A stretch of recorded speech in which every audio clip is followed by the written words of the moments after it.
Nagpunta tayo sa Bataan, iba't ibang lugar sa Bataan upang magkaroon tayo ng much deeper understanding ng different communities at makapag-survey tungkol sa kalagayan ng bawat eskwelahan, ng bawat komunidad at ng bawat guro na nandoon.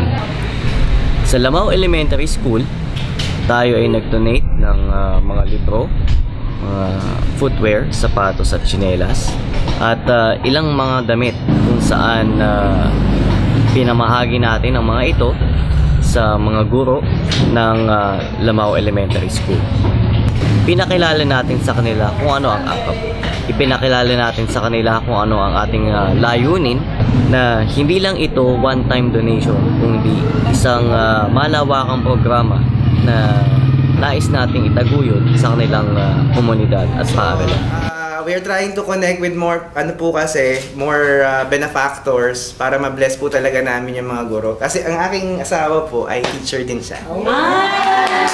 Ang isa pong dahilan kung bakit kami nagpunta is to scout the area. Kasi ang intention din po namin is eventually ma-connect po namin kayo doon sa mga employers that we have as partners naman sa Maynila. Pero hindi po kayo yung mag-a-apply ha. So, salamat po ng marami. And talagang nag-uma po yung kagalakan namin na hindi po namin nakalain na ganito, kaya hindi ko na mapipingan. Hindi, sabi ko lang po, nung sinabi ni Ma'am Rosa na kakatapos lang namin dito sa Lamao Elementary School na mamigay ng mga pagpapala sa mga guro. Katulad nga ng sabi ni Principal, kadalasan kapag mayroon mission o pagpapala, ang nabibigyan ay ang mga estudyante. But this time around, ang ating binigyan ay mga guro na dakila at karapat-dapat pagpalain. We gave them wonderful gifts katulad ng fit-flop sandals, kickers shoes. Namigay din tayo ng assorted na mga branded na mga damit coming from from our AKAP program, yung Anti-Crime, Anti-Poverty program natin. At syempre, ang partner natin dito, ang Primer Group of Companies. And that is what happened dito sa Lamao Elementary School. Tama yan. At hindi lamang dito nagtatapos ang ating paglalakbay ngayong araw na ito. Ating namang susunod na dadayuhin ay ang Kanawan Elementary School, kung saan mamimit din natin ang mga guro ng Kanawan Elementary School at mga kagawad nito at iba pang mga komunidad na nandoon sa Kanawan. Gaya ng nangyari dito ngayong umaga, tayo mamimigay din ng mga libro, ng mga sapatos at fit-flops sa komunidad ng Kanawan. Subalit ito ay simula lamang, kaya't samahan nyo kami. Tayo na't pumunta sa Kanawan.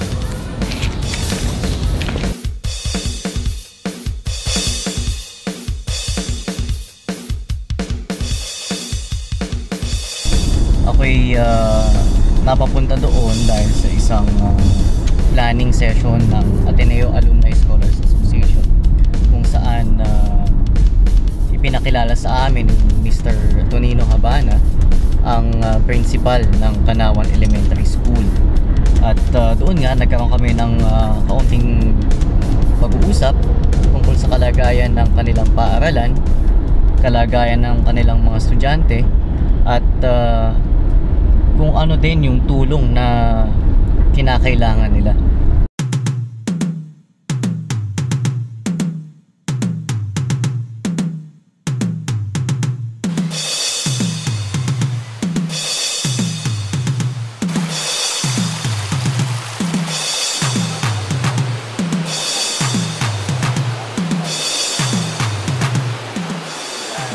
Tumawag ka lang, text ako ng kagabi. Ay, hindi ko po natanggap. Kagabi? Wala po ba?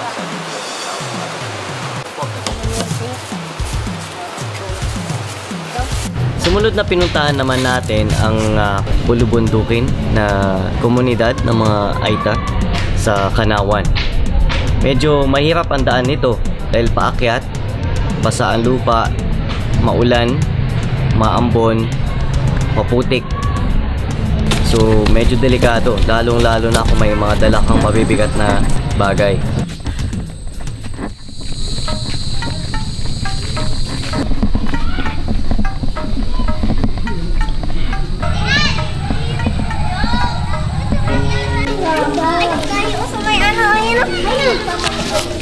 Ito pa.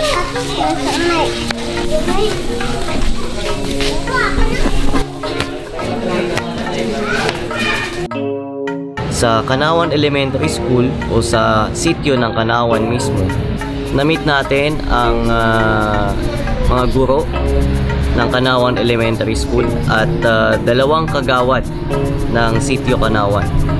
At nagpamahagi din tayo ng mga libro at mga sapatos at footwear para sa mga guro.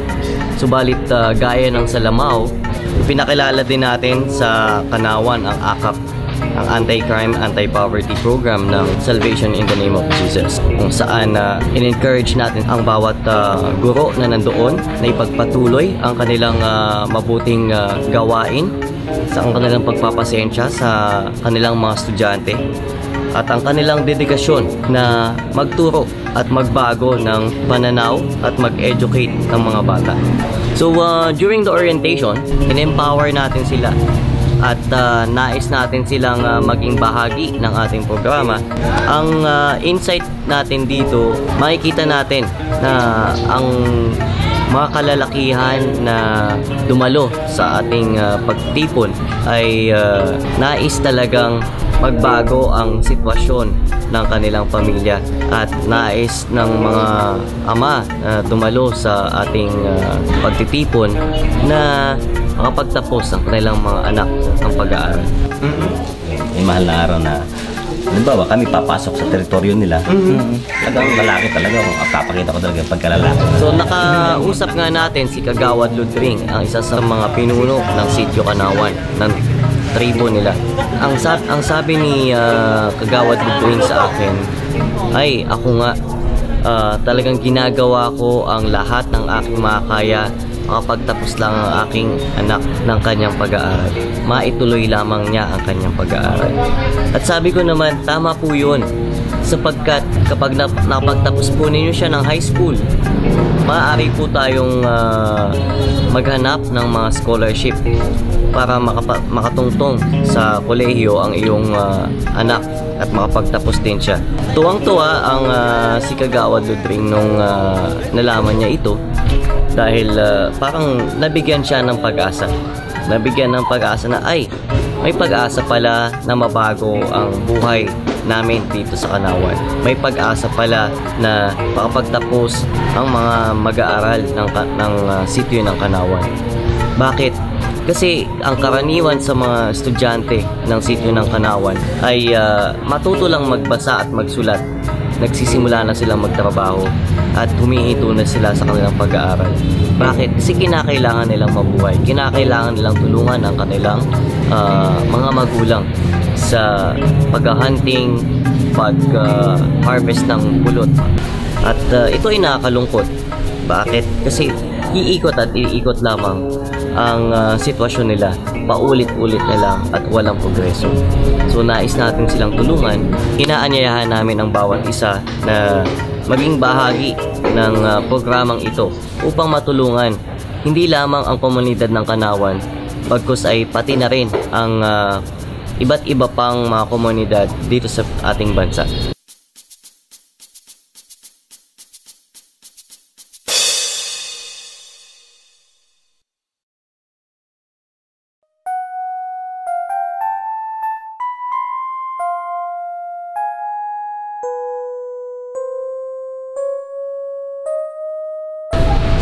Matapos natin magpunta sa Kanawan, tayo ay nagpunta naman sa Hilltop Daycare Center.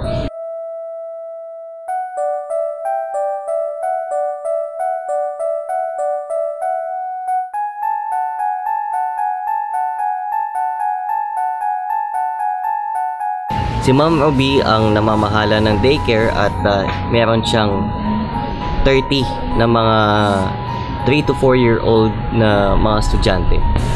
Ang nakakalungkot nga dito is halos siya lahat ang gumagastos sa daycare.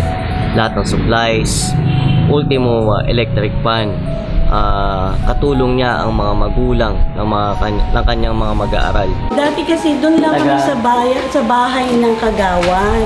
Yung pinakabahay nilang ganyan, may ambe. Doon lang po kami. Hindi ko nadala yung lumang picture eh. May picture ako. Silong lang nila. Parang hulog lang po. Ganun lang siya. Ayan po yung mga upuan, yung mga kahoy na yan. Tapos ang lamesa, kanya-kanyang dala. Ganun lang po kami. Ang binigay po sa akin to, as building lang talaga, walang laman ng loob. Nang nakilala ko si Ma'am Ruby, natouch ako kasi kakaiba yung kanyang dedikasyon sa kanyang mga estudyante. At talagang nais niya na magkaroon sila ng isang magandang pasilidad sa kanilang daycare. Mapapansin niya na kapag sa daycare pala, behave ang mga estudyante. Oo, merong konting kapilyuhan pero iba ang kilos ng mga estudyante sa daycare kumpara sa kilos ng mga estudyante daw sa bahay. Kasi meron siyang naikwento na isang estudyante na nagmumura. 3 to 4 years old na bata. Nagmumura na at talaga nagwawala sigaw ng sigaw. Pero kapag nasa daycare daw, tahimik naman, behave, masunurin, magalang, at walang kapilyuhan. Sa una, hindi naniwala yung si Ma'am Ruby tungkol sa sabi-sabi tungkol nga dito sa batang ito. So, hindi natin alam kung bakit nga ba nangyayari ito sa bata. Bakit may ibang pag-uugali sa bahay, ibang pag-uugali sa paaralan. Napag-diskusyonan namin, baka sa bahay ng bata ay walang pagmamahal, walang atensyon na natatanggap yung bata. Kumpara sa daycare kung saan itong si Ma'am Ruby ay talagang nagbubuhos ng kanyang panahon at pagmamahal sa bawat batang kanyang tinuturuan.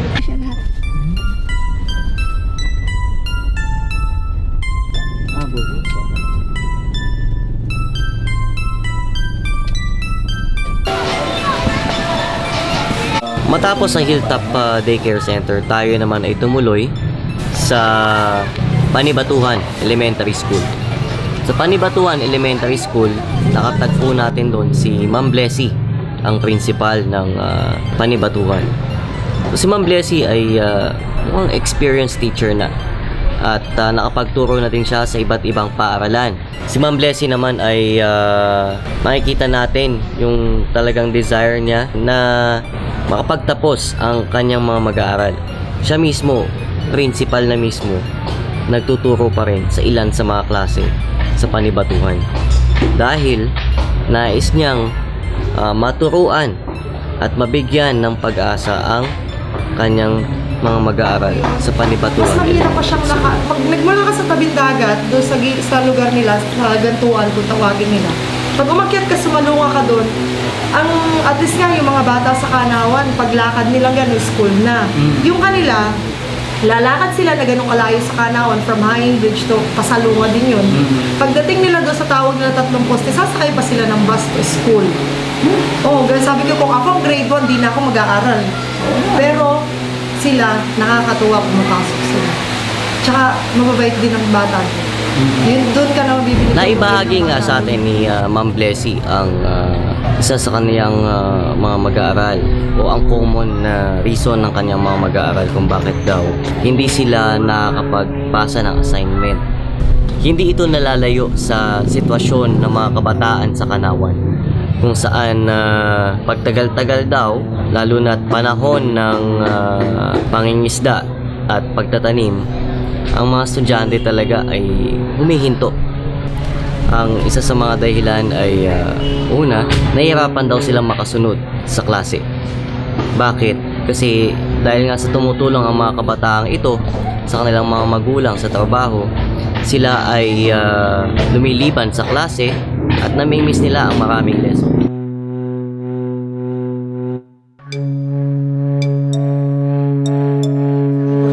Isipin na lang po nangyari sa Maynila. Makakita po kami ng mga garing probinsya. Gagawing katulong ang anak.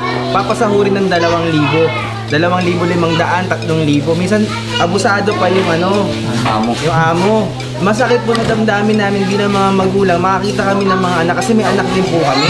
Sa mga paaralan na ating nabisita, sa mga komunidad na ating nakasalamuha, mapapansin natin na sila ay nakatanggap ng mga tulong, lalong-lalo na sa panahon ng sakuna. Subalit, nakikita natin na hindi sapat ang panandaliang tulong o donasyon lamang. Nais natin na mas maging sustainable ang tulong na ibinibigay natin sa kanila. Ang nais ng AKAP, ang ating programa, matulungan sila sa kanilang livelihood. Magkaroon sila ng mas stable na ikapamumuhay.